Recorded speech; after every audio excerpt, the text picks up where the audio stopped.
Good afternoon, everyone. Just going to give a moment or two for folks to join. We still have people coming into the room with us. As we wait for a moment, I'm going to maybe go through some of the housekeeping, if you will, for the session. For those of you that have been with us for the past several sessions of the Knowledge Hub in 2025, you may recognize me. My name is Amy Byer. I am the Director of Strategic Communications and Marketing here at the University of Toronto School of Continuing Studies. I get the great fortune of hosting these events. And so for those of you that have joined us before, welcome back. For our first time attendees, great to have you with us. And we look forward to going through today's session with you. As you can see from our opening slide here, we're going to be talking about business analysis from the basics to artificial intelligence with our award-winning instructor, David Vrbanek. So welcome, everybody. And there we go. So our housekeeping, you guys all know we are at the mercy of our technology. I've been fighting with mine all morning. So hopefully now that it's past noon hour, the gremlins have got out of the system. We always want to provide these basic recommendations so that we can ensure you all have the best possible webinar experience. First and foremost, we always encourage lots of chat in the chat function of this platform. Please feel free to engage in there. We also encourage you, if you have questions for David, pop them in there. We will have time at the end of the session today for a question and answer period. We also like to let you all know this session is being recorded. So for all of you that are here with us live today, there's over 200 of you already, as well as for those who registered but perhaps aren't able to join us. We will email you probably, if not by Friday, you'll have something in your inbox from us by Monday, sharing with you the full recording of the session. And because of the way we do the presentation, David's slides will be a part of that video recording. Should you have any audio issues, please be sure to check first the settings within your browser, as well as your volume settings on either your smartphone, tablet, or computer. If all else fails, we recommend that you exit the session and then come back in. And again, most times that works, but if it doesn't work, please rest assured we will be giving you the recorded version of the presentation. Microphones and cameras are disabled. We do that deliberately to ensure the best possible experience for you. Before we get into the formal introduction to David, per the usual, I would like to give, please, a very quick land acknowledgement. We wish to acknowledge this land on which the University of Toronto operates. For thousands of years, it has been the traditional land of the Huron-Wendat, the Seneca, and the Mississaugas of the Credit. Today, this meeting place is still the home to many Indigenous people from across Turtle Island, and we are grateful to have the opportunity to work on this land. You can see that David has shared on a slide here his bio. Newsflash, David, I usually go off script here a little bit to provide a little bit extra context, because I've learned that our instructors can be somewhat modest and humble when it comes to really bragging about who they are and the space in which they operate, both within, oh, geez, sorry. My goodness, both within, that's a first, guys, both within the continuing education, lifelong learning space, but as well as a professional. So David has a wonderful depth and breadth of experience in multiple sectors, including the financial, health sciences, automotive, IT service management, and retail, to name a few. He is very much a passionate person. He loves teaching and learning, and he's really dedicated to developing sort of the next generation of business analysts, excuse me. Really want to highlight that in 2022, he actually received the Career Impact Award. This is an award that isn't given out lightly. It's driven by our learners. And in addition to having strong recommendations from learners, recipients of this award typically have like a sustained footprint here at the School of Continuing Studies in terms of being an ambassador for the school and supporting our lifelong learners. Specifically, I always recommend that you all please go to David's LinkedIn and follow him, because that's where you're going to get the really inside information on who he is as a professional and a wonderful human being. You're also going to see some incredible testimonials from his previous learners. And sorry if this embarrasses you, David, but I'm going to read a couple that I think really hit home. I couldn't help but notice many of his previous learners have indicated that, you know, one of David's real gifts in the teaching space is that he's able to, quote, break down complex subject matters in a very understandable way. I also think that this speaks volumes. I highly recommend David to anyone looking to deepen their knowledge in this field. He is a fantastic educator who genuinely cares about his students. So those are just two very small snippets of testimonials from David's learners. Please do be sure to go to his LinkedIn profile, give him a follow, see what he's doing, enjoy what you have. We will share the LinkedIn link in the chat for you. Absolutely. Thank you for that recommendation. And without further ado, I am pleased to welcome David. David, thank you for taking your time to present with us today and to bring the now 250 plus people on the platform with us some insight into your expertise. And, you know, as you say, business analysis from the foundations, you know, with a little bit of AI on the side. So please take it away. Thank you again for your time.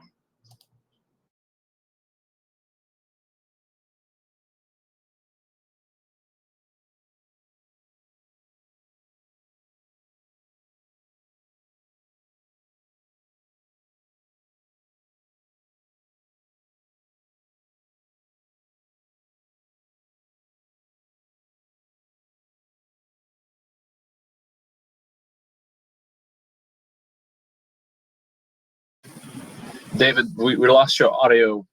We can't hear you right now. I don't know if you changed your settings. I will look here. There you go. Again? Can you hear me now? Yeah. It's all good. Wonderful. Now. Thank you very much for that. Yeah, we couldn't hear from the beginning. So if you could go back, that would be great. No trouble at all. Yes, absolutely. Thank you. Yeah, just wanted to say thank you, Amy, for those very kind words and that very warm introduction, and welcome everyone for this presentation on business analysis. And what I'd like to do to introduce the profession to you, if you're new to it, and for those that are seasoned professionals, is really take it in three different parts here. Understand what business analysis is at its core, how do we do it well, and then there's artificial intelligence added to the mix as well. So without further ado, I'd like to jump right in and start describing what this fantastic and exciting profession is all about. Well, at least I find it very exciting and fantastic. It really is a practice of identifying business needs. That's what it comes down to, and determining solutions to business problems that are inherent in those needs. We're trying to ensure that organizations make informed decisions that will lead to successful business outcomes. So at its core, business analysis is really revolving around three key areas. The first is to understand needs. So this means engaging with the stakeholders to uncover their goals, their challenges, and what opportunities even to take competitive advantage in their respective marketplaces. Stakeholders will often have implicit needs that aren't immediately obvious, and it's our job as BAs to ask the right questions to surface those needs. Secondly, it's about defining the requirements. So once we understand what the business problem is, it's our responsibility as BAs to translate that into clear, structured requirements. These include business, stakeholder, solution, and transition requirements, all of which are going to form the foundation for decision making and solution design. And lastly, it's also about enabling change. We don't just simply define the requirements, we help drive change in the organization's practices and operations. So whether it's through process improvements, whether it's through new technology implementations, or even strategic initiatives, we play a critical role in ensuring that the change is going to deliver real value. So business analysis is not just about documentation, it's about solving problems. You need a mix of critical thinking, communication, and collaboration skills in order to be effective in this role. And that's what really makes it exciting, is that mix of skill sets that we bring to the table. So the best BAs go beyond eliciting the requirements. We facilitate discussions, challenge assumptions, and ensure solutions are going to align with business goals. And we as BAs, along with other project professionals, work in many different project environments, from waterfall to agile, and across various industries. There's no limitation as to where BAs can help deliver this value through change. So while the tools and techniques may vary, the core principles are going to remain the same. We need to understand the business, we need to define solutions, and we need to ensure successful implementation. So really, business analysis is about helping organizations make better decisions, improve efficiency, and drive innovation. It's a profession that's constantly evolving, adapting to not only new technologies, but also new methodologies. And so that's what makes it such an exciting field to be in, at least from my perspective.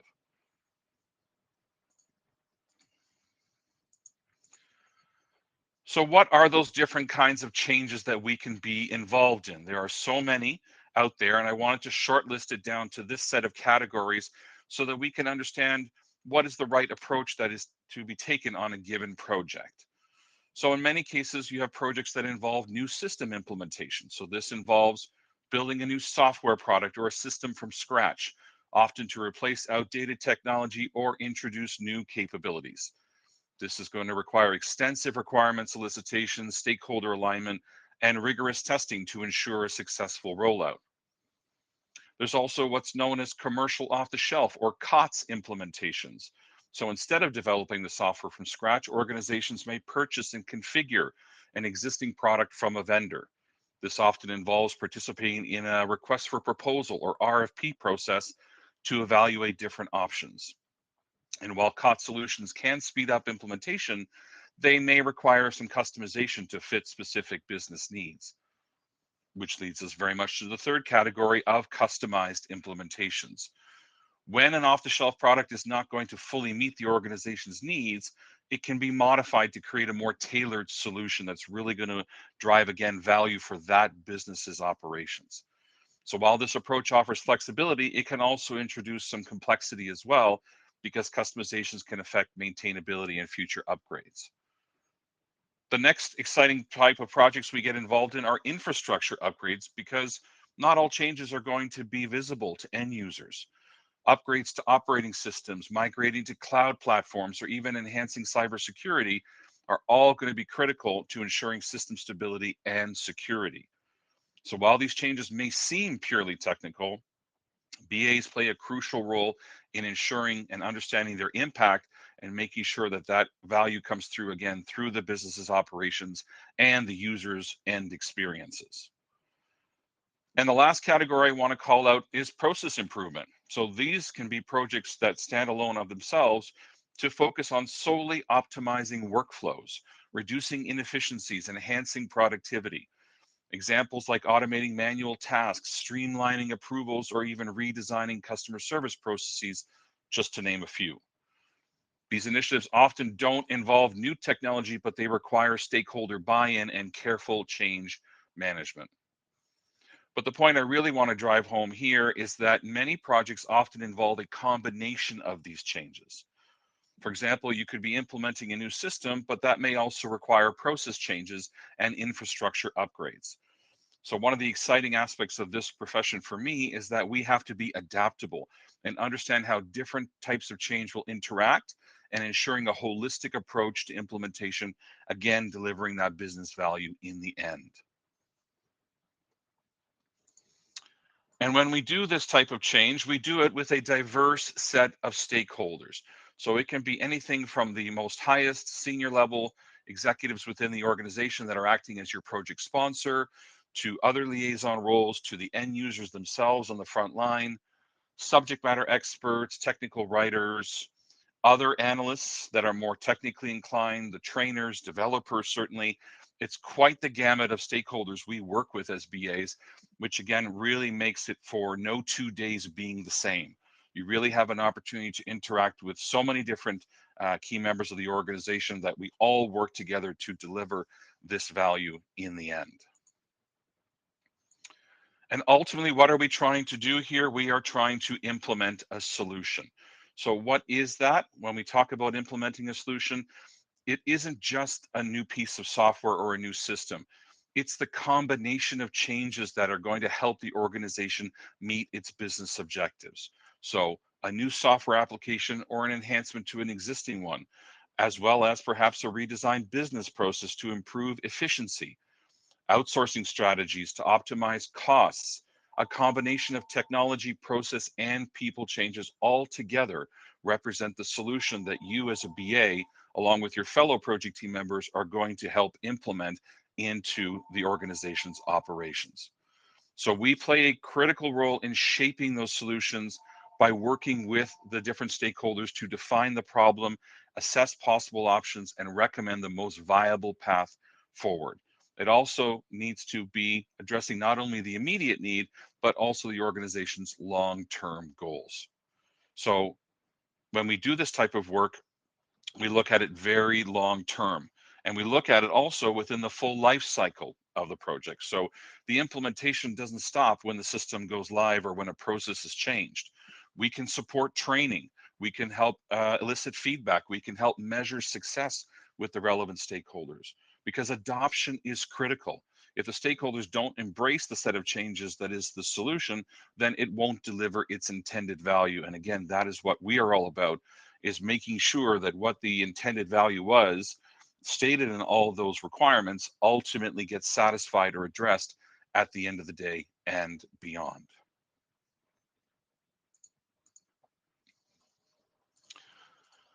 We also need to remember that when we are working as BAs, we also have other titles, if you will, other names that are associated with our work. And one of the ones that jumps to my mind regularly is that of being a liaison, right, between all the different stakeholders. Accounting speaks accounting, IT speaks IT, and we are those liaisons between them to make sure that they understand each other's limited point of view, how they see the world, how they're coming into this project experience and what they bring to the table, and making sure all parties are aligned so that we can move this through together and all be working in lockstep towards that delivery. The next sort of key word that comes to mind when it comes to being a business analyst is being a bridge. We often take what can be muddled, confusing, disparate sources of organizational knowledge, and through our work as business analysts, we help to organize it into a common understanding. So whether that's through the initial goals or objectives, certainly through establishing a clear, accurate, and complete requirements package for the project team to work forward from, understanding measures and metrics, expectations being set and managed throughout, we help bring structure to all of that as the project progresses all the way through to implementation.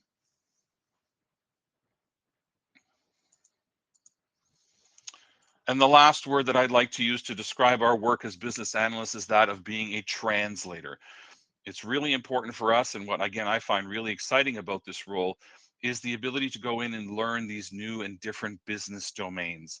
And as a result, we as business analysts need to establish what I call at least a working knowledge of those different business domains, of those different areas of expertise, so that we can communicate between the different stakeholder groups, understand what accounting is saying, what it means, and then being able to speak the language of IT, so to speak, to make it clear to them what the issue is, what the concern is, what the opportunity is. And as IT may have any questions or concerns, we understand it well enough to communicate it back to accounting and so on. So by no means do we have to become subject matter experts in these different business domains, but we certainly need to develop a working knowledge of the concepts within those domains, of the terminologies used in those domains, so that we can then communicate and be that translator between these stakeholder groups and literally shepherd them all through to the end of successful project deliveries. But if I had to isolate one particular accountability for the business analyst role, it would be requirements management, because requirements don't emerge fully formed at the beginning of the project. Instead, they're going to evolve over time as a BA elicits more information about the business's needs, and that's known as an approach called progressive elaboration. So this approach is going to allow us as BAs to refine the requirements in response to stakeholder feedback, new discoveries, and changing business conditions, which we all have been getting used to over the last number of years. So at the start of the project, we're going to often begin with high-level business needs, broad goals that are going to outline what the organization wants to achieve. And then as we dive deeper, these high-level needs get broken down by us as BAs into more detailed, actionable requirements that will actually be at the level of details and specifics that our technical team members like developers, UI, UX designers, database admins will need to guide the solution design and ultimate solution development. So I hope that gives you a clear yet concise picture of what the role is all about. I'd like to now dive into how to do it well. And this isn't going to involve a lot of technical know-how, really. It's going to come down to what I call an essential set of habits that we need to build into our day-to-day practices as business analysts. And the very first one absolutely is to question and verify. One of the cardinal rules in our world of BAs is to always question and verify, because it can be very easy to get caught up in assumptions, often leading to misguided decisions, unfortunately.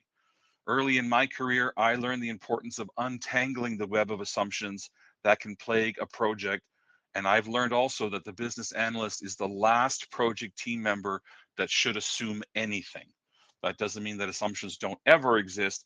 We look to just limit the amount of time that they exist and have them validated or invalidated sooner rather than later, because if they do tend up to be invalid, that can have a significant impact on the project's implementation.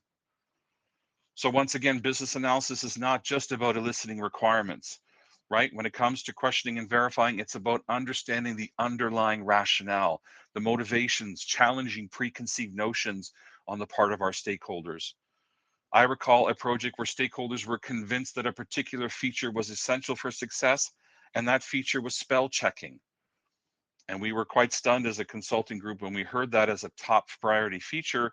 And so we probed with additional questions and meticulous verification, and we came to learn that that perceived necessity was based on outdated information that that stakeholder had. But if we had simply gone and taken note that this was their top priority and not challenged that preconceived notion, we would have never learned the truth, the reality behind the matter.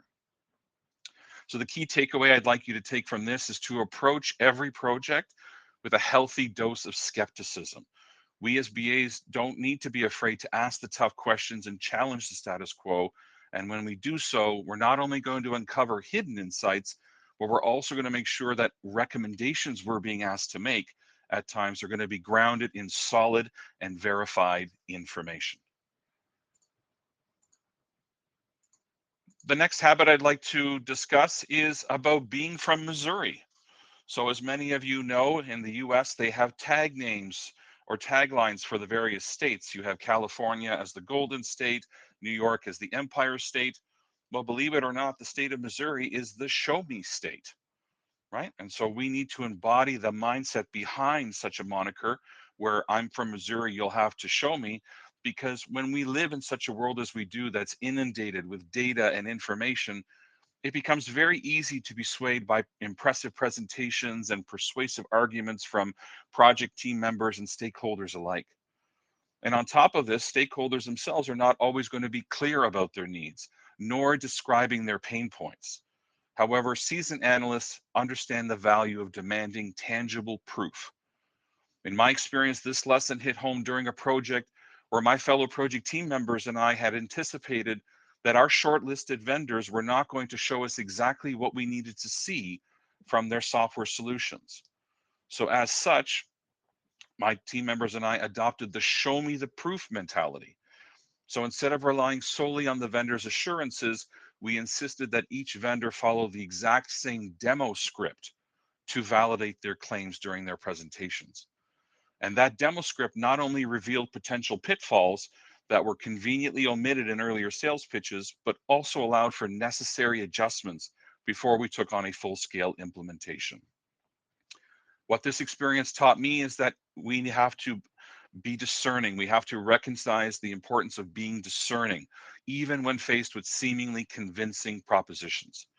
As a BA, it's crucial for us to be an advocate for what's known as evidence-based decision-making. The third habit that we need to incorporate into our practices is document, document, document. And why do I phrase it that way? Because as we all know, the three most important things in real estate are location, location, and location. But if there's one lesson that has really become ingrained in my daily routine, it's the importance of documenting, documenting, and documenting some more. We all know how fast-paced the world of business can be, and as a result, details can very easily slip through the cracks if they're not captured and cataloged appropriately. Ultimately, by writing things down, it's going to free your mind to do what you do best as a business analyst, which is to analyze instead of trying to remember everything. So whether it's going to be meeting minutes, requirements, project timelines, meticulous documentation is going to serve as your blueprint as a BA. There were projects where seemingly insignificant details from earlier discussions end up being a game changer in the final implementation phase. And without thorough documentation, that critical piece of information might as well have been lost in the shuffle. So documenting is not only going to aid in the clarity of communication, but also going to serve as a historical record. It's going to enable teams to track the evolution of the project, learn from past experiences, and avoid repeating mistakes. As a seasoned business analyst, I've come to learn that a well-documented project is a resilient project. And the last habit that I'd like to share with you in terms of how to do business analysis well is to never stop learning. In the realm of business analysis, in this wonderful profession, stagnation is going to be a recipe for obsolescence. The technological landscape, the business practices, and the market dynamics in general are in a state of flux at all times, as we know and are experiencing today. So by embracing a practice of never stop learning, I've built this as a cornerstone of my professional journey. I made a conscious effort early in my career to stay abreast of emerging technologies, industry trends, and also evolving methodologies. And this commitment to continuous learning is what's kept me relevant, has helped me generate new ideas, and allowed me to converse better, all of which have opened doors to new opportunities and new challenges, which is the most exciting part of working as a business analyst, is to move on to bigger and better initiatives and projects that get you more and more involved into the stakeholders' operations, into the strategic planning of organizations. That's where you really start to grow and learn and get immersed and work on exciting initiatives and projects. The digital transformation era that has ushered in new tools, new techniques that were unimaginable a decade ago. And so as a BA, it's important for us to stay ahead of the curve. This is not a luxury, it's a necessity. So whether you're attending sessions like today through the Knowledge Hub, whether it's other workshops, whether you're pursuing certifications, or just engaging with industry communities in general, those are all avenues that I have consistently explored to fuel my appetite for learning. So speaking of unimaginable items, a decade ago, let's now talk about artificial intelligence and what that means to us as business analysts. To stay ahead of the curve, generative AI should be a focal point of your learning. But that's not enough, is it, right? You probably want to know what's in it for you and why you should care. I personally echo the many experts that say AI won't replace a business analyst, but a BA that knows how to leverage AI will replace a BA that doesn't. So all in all, your role is safe as a business analyst in organizations, because generative AI is not a threat to you, at least not for the foreseeable future. It's really an enabler of creativity. You can ideate and generate innovative solutions, augmenting your own capabilities. The whole idea with generative AI in our work is to have a synergy between the human intellect and the artificial intelligence innovation that comes with it, and that creates a very formidable analytical force. Now let's talk about the real power of generative AI, the efficiency. It doesn't get tired. It doesn't procrastinate. It's going to be your 24/7 companion, tirelessly churning through data, creating outputs, and leaving you with more time to do the more intensive work that requires the human context, like strategic challenges. So whether you're navigating through spreadsheets, decoding market trends, or just trying to impress your boss, ultimately, generative AI should be seen as your behind the scenes collaborator, right? In your work life where accuracy of insights and analysis is going to be paramount, the capabilities of generative AI are there to assist you, not take away from you. It's going to streamline your data interpretation and analysis. It's going to allow for more efficient resource utilization. By automating your more repetitive tasks, you're going to be able to allocate more time to strategic thinking, decision making, stakeholder engagement, and ultimately long-term planning. And this shift from mundane tasks to strategic endeavors is what's going to enhance your impact within the organization. You again will be able to work on those bigger and better projects that will add more value to the organization's results and outcomes. And everyone remembers who worked on those projects. And that's what leads to bigger and better opportunities as your career journey progresses. Okay. It isn't just a tool, generative AI, it's really a catalyst for innovation. And so I'd love to hear your thoughts in the chat about some of the benefits you've experienced with generative AI so we can all learn from each other. And with such a powerful tool, though, comes a responsibility to identify, address, and navigate its ethical considerations. So from understanding biases in data to the potential misuse of AI-generated content, it's going to be a complex terrain that you'll be navigating. Why do ethics matter in the world of generative AI? Why should you as a BA care about that? Because we're not just playing with pixels and algorithms, we're shaping the future of our organizations. So let's start with some potential pitfalls here. One of the primary ethical considerations is the preservation of data privacy. You're going to be entrusted with sensitive information as a business analyst on many of the projects you'll work on. So it's imperative that your use of generative AI tools adheres to the highest standards of data security. That's going to mean a periodic examination of the tools you use to guarantee the confidentiality rather, and integrity of the data that's being processed, right? Generative AI, as we've come to learn, are susceptible to biases present in the data that they're trained on. Right? We don't try to impose our biases, but in training the model, it can happen. So it's our responsibility to identify and mitigate these biases to prevent what's known as unintentional discrimination, right? So you need to continuously monitor, audit, refine what's going on within the AI systems that you use to ensure that there is fair and unbiased outcomes to that. We can be held accountable for our decisions as humans, but who's accountable when AI is making the call?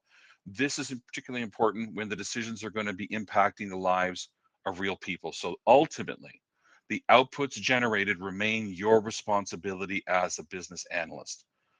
While AI can augment your capabilities, you ultimately retain accountability for the accuracy and the reliability of those results.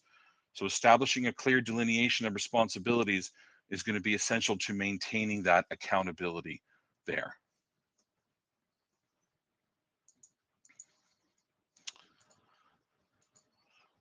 I also want to speak to and want to close out, if I may, with the practical application of generative AI for BAs, and that's writing effective prompts. This is really what it comes down to, folks, is having well-crafted prompts provided to these generative AI tools so they can provide you as well-crafted responses as possible. Okay. What exactly is a prompt, in case anyone's unclear? Think of it like a conversation starter, sort of a nudge in the right direction. When first writing your prompt, you're going to begin by ensuring that it's clear and specific, right? So this is where you'll leverage your strong writing skills that you will already have as a business analyst. because much like writing a requirement, ambiguity in your prompts can lead to vague or inaccurate outputs. Make sure you define the parameters of your request as explicitly as possible, providing the generative AI tool with a precise understanding of the information or content you seek. Consider things like who, what, where, when, why, and how. Do any of those factors factor into what it is you're trying to obtain as an output from the tool, right? Just like you would with your requirements work, we talked about progressive elaboration. You need to view your prompt crafting as an iterative process as well. You'll refine and iterate your prompts based on the generated outputs. Look at the initial results, see where there's room for improvement or something that wasn't made clear initially, and then adjust your prompts accordingly and evolve and elaborate and refine. I myself have yet to see a perfect prompt that required zero refinement. So think of it as having a conversation with the tool. Say what you like and what needs revision, and it will adjust accordingly. We have to remember that generative AI often excel in responding to prompts that include natural language, like the way you speak naturally. So use conversational language. That's what it's ultimately been trained on. Frame your requests in a manner that will align with how you would communicate with other people. And this is going to result for you as a BA in a more intuitive and effective interaction with the tool, allowing it to grasp the nuances of your language patterns. And don't worry, it won't be upset if you don't say please or thank you. You need to vary the structure of your prompts to gauge how versatile the tool is through how it responds. So you're going to need to experiment with different sentence structures, different question formats, varying levels of complexity, just as you would when you will be interacting with stakeholders of different backgrounds, experiences, expertises, and so on, right? You need to gauge and adjust your questions to make sure you're eliciting the right information from the right sources. Same approach, same mindset here with the generative AI tool, right? And this experimenting with question formats and structures and complexity is not only going to refine your understanding of the tool's capabilities, but also allow you to identify the prompt structures that yield the best results for your tasks. And then on top of that, we need to add in any constraints, right? Even though such tools operate within predefined limitations, understanding these limitations will aid in crafting prompts that will optimize your tool's capabilities while avoiding requests that may fall beyond its capacity. Think of it this way. Some tools have a cutoff in knowledge, saying that information is only available up to a certain date. This may mean that you may miss or be wrong if things have changed since the cutoff. So the more you master the art of crafting effective prompts, you'll elevate your use of a generative AI tool from just being a merely responding to you to actually strategically collaborating with you. And so with that, I thank you once again for the time to share my passion and expertise in the business analysis profession. So I'll turn it back over to Amy and or Igor to hear any questions that may have been left in the chat. There we go. Thank you so much, David. And oh my goodness, I was actually just commenting to Igor on the side that we actually have some really solid questions that have come through the very active chat. So we have 9 in total. I'm just going to see how many we can get through in the next 15, 20 minutes or so. Let's do it. And there's some really, I want to start with this one because I think it's a great way for us to talk a little bit more about the foundational course that you'll be teaching in the spring. What background is required to become a business analyst? Any background. I'll share my personal experience. I graduated from a local university here in Toronto with a French studies degree. And I decided I was going to pursue a bilingual career and thought I was going to work in the government or the travel industry or what have you. I started out in call center management and worked my way over 5 years to a call center manager role. But I came to realize, Amy, that that wasn't a fit for what I really wanted to do. I then met through a friend of a friend, an acquaintance that was starting up a software development company, and they were looking for someone to be the trainer for this new software they were putting out. And so that was the transferable skill I was bringing to them. What was supposed to be a 3-month contract to sort of see how each other worked turned into a 5-year engagement. ended up working through the whole life cycle of a project, got bitten by the BA bug, as they say, and the rest is history. So you absolutely can start from anywhere. Linguistics degree over here, and make yourself through an effective BA career journey. You do not need an IT background. You do not have to have been a programmer beforehand. I've never taken a single IT course in my entire life. Anything I've learned has been on demand, on the job, and it's absolutely learnable, if that's a word. Yeah, I think that in many ways, as soon as I saw your slide about sort of having a learning mindset and understanding that as our environments around us evolve, we need to be able to roll with those punches. So it's not surprising to me that you've taken an indirect path to your current profession. I feel like that's often the case, and we most certainly see that similar experience within the individuals who take our programs and services here at the school. So, you know, it's a great way to encourage those of you in the session today that if you're trying to understand how you can perhaps do a small tweak within your current role, or perhaps you want to have some ability within the organization that you're in, but you want to take a different twist on it. This is actually a wonderful profession. I was also sort of teasing with Igor saying, oh my gosh, I just learned today that your title's not right. You're a business analyst. Because a lot of the work that my colleague Igor does is very much aligned to some of the things that you were sharing in terms of the important pieces. So let's build upon that. The same person, Neriman, asks, does the role involve a combination of data analysis and interpreting metrics? It can. It can. And to the last point that you made, Amy, not every organization is going to label the role as business analyst. Some may refer to it as data analyst, some may refer to it as process analyst. So it's really going to depend on what is the duties and responsibilities of that role.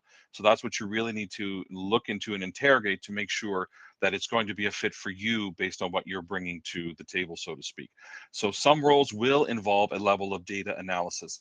But what I found is that whole data science profession has really exploded over the last 5 to 10 years, and it's carved out its own body of knowledge, its own niche, and roles tend to be labeled that way, that you are going to be a data analyst or a data processing analyst.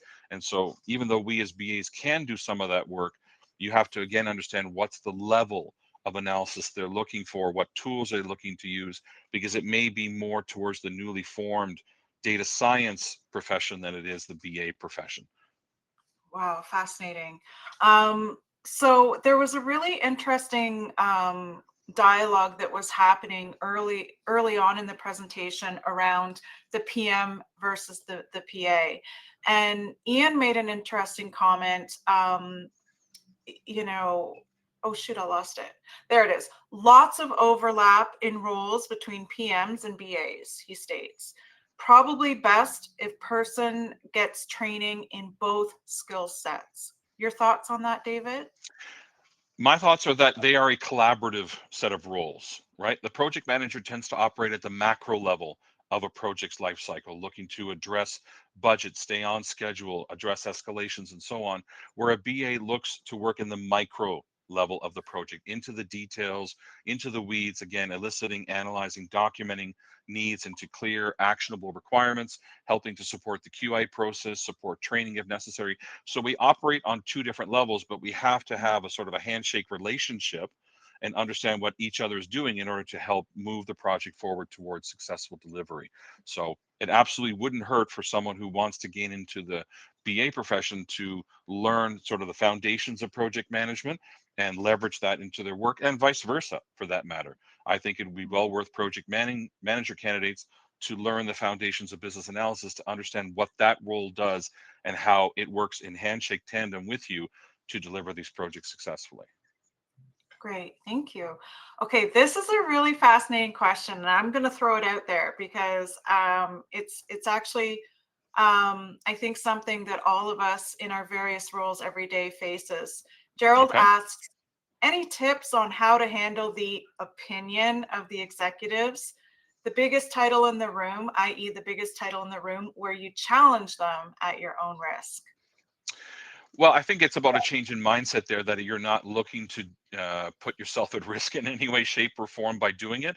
It would be about preparation and planning and really having a solid understanding of the argument you're wanting to make or trying to make, and then provide that in a clear, accurate, and complete manner, right? This isn't necessarily about challenging that person directly or personally. It's about saying, I hear the idea, I hear it makes sense, this is what I see makes sense about it, but I'm wondering if you had considered this, or can we perhaps take a look at it from another perspective? So it starts with how you frame your response, and then the rest is about the content of your response and how well informed and prepared that is. And that is what will be received, hopefully more than any sort of perception of a pushback or whatnot, from that senior executive. So those that are going to be more open-minded and are truly wanting to collaborate and deliver successful results that will improve the business's outcomes, then those executives will be more receptive to that. Is that all? No, certainly not. We have all kinds of people. It takes all kinds of people to make this world go around, Amy, as we've all experienced. Oh, But yeah. I found over my career that people have been getting more and more receptive to this, because we all literally have to work together in order to see some of these initiatives come to life. Mhm, mhm.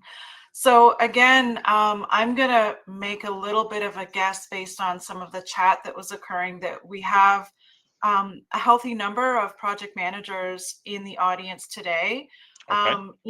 Ian asks, as a certified project manager, is there a fast track for BA certification? Many of the terms here are the same in PM certificates. Uh, to my understanding, no. Through the IABA, our governing body for the profession, there is no fast tracking or sort of prior learning advantage from a project management field into the BA field. The requirements for the 3 different IABA designations are pretty set. One, as the ECBA, the entry certificate, is academic knowledge. The CCBA, the certified competency in business analysis, requires X amount of BA work experience, again, not having to be under the title, plus some academic knowledge and learning. And then the CBAP, the Certified Business Analysis Professional, is requiring X amount of hours of direct work experience in BA, plus academic knowledge, plus certifications and references and all that wonderful stuff. So no sort of prior learning advantage that I'm aware of. Hear that, Ian? You're just going to have to take more certificates to get more accreditations behind your name. So that was a great question. Thank you so much. Thank you, Ian. Let's see. There's a question from Calvin regarding Agile. Can you explain how BA can leverage the Agile framework with AI and create user stories that can be resolved within sprint? Okay, so the idea here when using AI is similar to the practices we were talking about during the presentation, and it really comes down to creating and crafting effective prompts. And we need to remember that with prompts, it isn't just about the text you type in. You can also attach multiple files that the AI tool will interrogate to take into account as it reasons through it and comes up with, in the case of the desired output here, a set of user stories. So there's many opportunities to take, the context, the project charter, the product vision or product mandate, and incorporate that as an attachment to your prompt, or through your series of elaborated prompts, to eventually get out to a set of user stories that are going to fit the context of your particular project. And that's what's ultimately key here, Amy, when using generative AI, is having it provide responses and outputs that are going to fit your project circumstances, conditions, or constraints, and not just some generic splash out, if you will, of generic user stories. It has to be the content. It really reminded me, as I started using generative AI myself, of the expression garbage in, garbage out. If you provide it with nothing, it will give you nothing. But the more clarity, the more context, the more conditions, the more constraints you provide it through attached files, through your texted prompt, the more quality of an output will be there. And in fact, you will need fewer iterations as you go through and refine it to a point that you can use it again in the context of the project you're working on. So hopefully that answers the question. It does. I'm gonna go now to a question from Katerina. She asks what courses can a business analysis take to understand AI better to be able to use it in a daily basis? Is this a chance Okay. to plug your course, or do you have something else you want to No, suggest? no, I can certainly say that for the courses that I'm involved in, we look to speak to AI, a little bit more towards the end because we want to focus on what are the skill sets, what are the techniques that and the tasks that BAs need to do and perform and have to Mhm. really understand how then to use AI as that strategic collaborator. Because without understanding the foundational knowledge of what a solution requirement is and what it should look like, we won't know whether we're getting a quality output from an AI tool or not.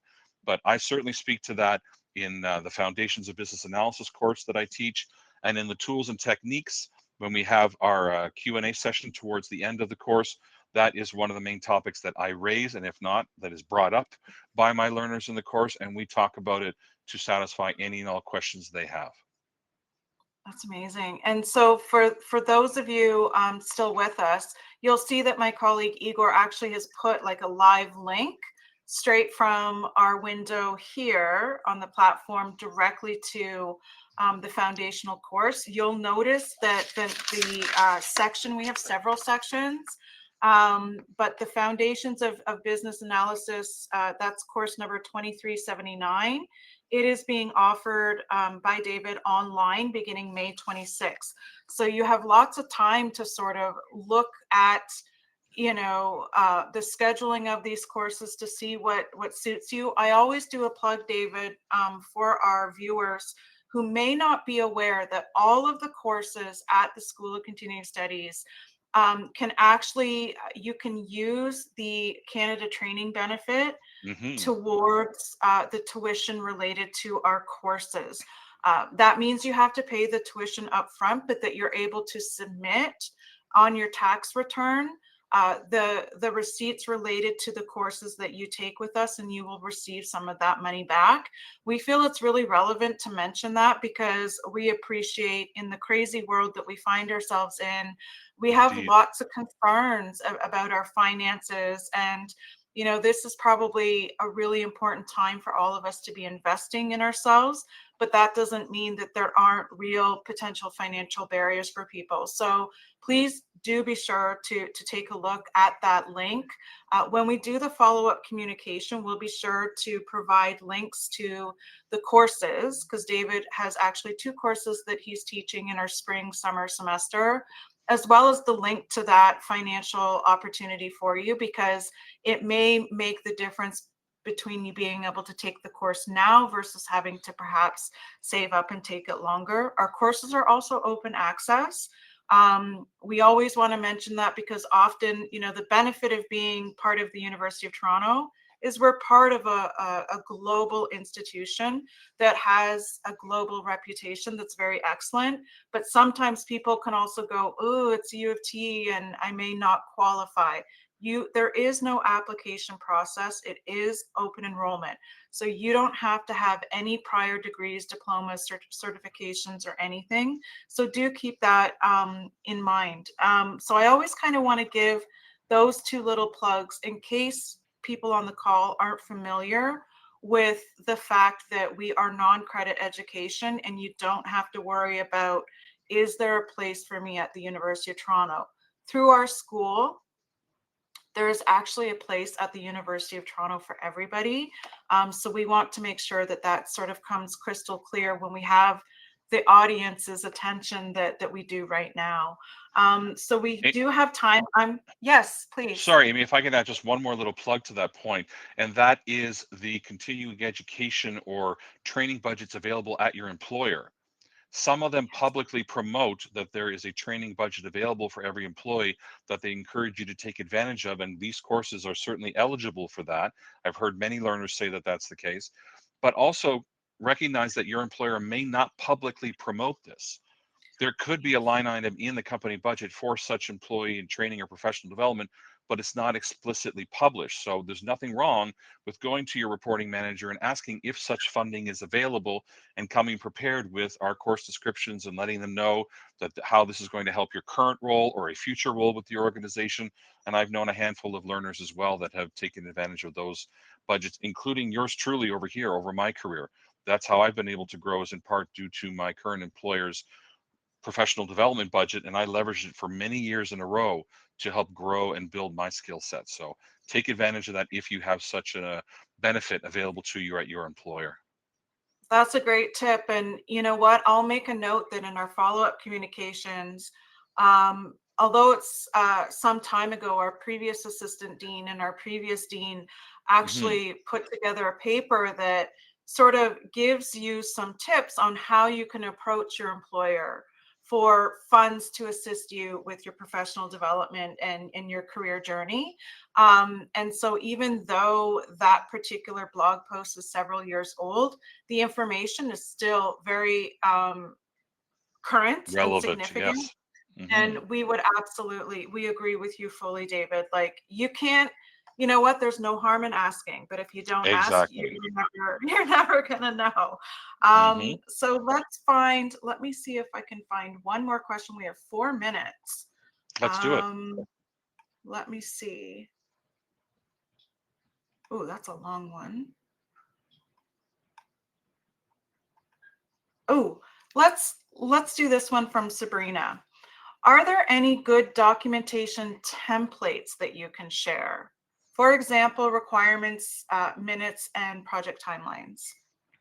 Um, what I always encourage my learners to look for with a template, is it going to fit the context of the project that you're working on? So I know I'm sounding a bit like a broken record here, but that's very much the point here. As you may search the interweb for such templates, you need to remember that those templates were crafted to fit the context of that project in that organization, in that industry. And it may not be something that fits for the context of the project that you're working on, right? Mhm. No two projects are identical. They may be slightly or moderately similar, but they're never going to be 100% identical, where you'll be able to copy and paste everything down to templates into your next project's activities. So what can you take from those templates and leverage towards your current project's context is the mindset you should be going into when it comes to these templates. There is not a one size fits all universal cookie cutter recipe for doing our work or doing any kind of project related work.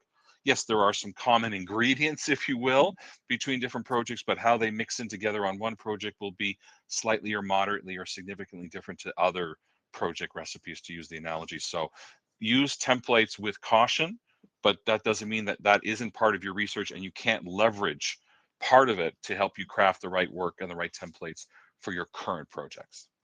Yeah. Yeah, I think that's well said. And that cuts across, I think, all professions when it comes to templates. They can aid you, but they can't be too much of a crutch. So a few closing thoughts before we let you go, David, and audience. We've now had several Knowledge Hub sessions this year in 2025, and they've all had an AI angle or slant to them. How to use AI ethically, responsibly, etc., safely, securely. And every instructor that's presented for us has spent a healthy amount of time on the importance of the prompts when using AI. And I'm almost thinking, I'd be curious to hear from those who have participated in the session so far, if there's value in having a dedicated Knowledge Hub session just to best practices and prompts, because there is some overlap in terms of what you and your colleagues, your instructor colleagues are saying for the prompts, but there's also some nuances from Mhm. the area from one area to the next. So that's going to be something you may hear from us on more, David. You may get a note from Igor picking your brain on that. So stay tuned. Will do. And with that, 1 minute to spare, I want to thank all of those people who engaged in the chat with the questions. Wonderful questions, really thought provoking. David, I add to the testimonials of your learners that you're able to take what could be technical and make it very applicable and understandable to a wide audience, no matter what the background, what their expertise are. So I thank you very much for sharing that with us. I My love pleasure. that you indirectly plugged what's very important to the school, and that's the continuous mindset of learning and understanding that the way to keep yourself relevant is to invest in Never yourself. stop learning. Yep. And so Absolutely. thank you so much for having that sentiment. Really resonates, I know, with myself and my SCS colleagues on the line. So thank you again for your time. This has been enjoyable. I promised you the hour would go by quickly, and it certainly did. So thank you very kindly. Don't forget to follow David on his LinkedIn. Hope to see you all very soon. And thanks again, David. You're welcome. Thank you for the opportunity, Amy. Bye for now. Thank you. Bye all. Bye-bye.